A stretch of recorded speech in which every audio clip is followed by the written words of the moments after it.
गजानन लवटे नंतर विनोद अग्रवाल। आम्ही दर्यापूर मतदारसंघातून अंजनगाव मतदारसंघातून बोलतोय। माझ्या माननीय राज्यपालाच्या अभिभाषणावर सततच्या पावसाने दर्यापूर अंजनगाव मतदारसंघातील अंजनगाव आणि दर्यापूर मतदारसंघातील तालुक्यातील संत्रा, लिंबू आणि पानपिपरी या पिकांचं मोठ्या प्रमाणात गळती आणि मोठ्या प्रमाणात नुकसान हवामानाच्या त्यामुळे शासनाचं याकडे दुर्लक्ष आहे साहेब।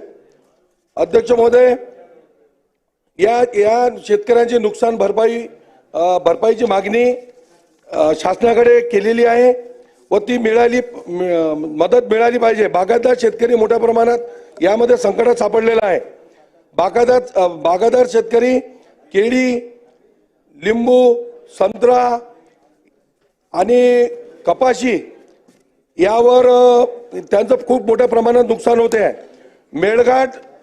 मेळघाट पायथ्याशी असलेलं आमचं अंजनगाव शहर, त्यामुळे तिथं वन्य प्राणी या भागात शिरत असतात व शेतकऱ्यांचं खूप पिकाचे मोठ्या प्रमाणात नुकसान होते व जीवितहानी सुद्धा होते। ती थांबवण्यासाठी धोरणात्मक कारवाई व बंदोबस्त व्हावा यासाठी अध्यक्ष महोदय विनंती करण्यात येत आहे।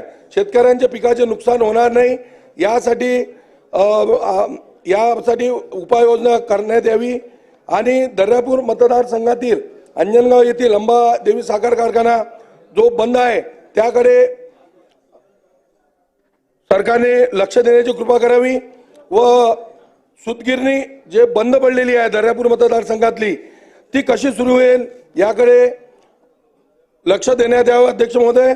आणि अंजनगाव हे बस डेपो येथे आगार होण्यासाठी 32 वर्षापासून बस स्थानक आहे व तिथं त्या तालुक्यात लोकसंख्या खूप वाढलेली आहे, त्यामुळे त्याचे आगारात रूपांतर व्हावे आणि मतदारसंघातील बरेचसे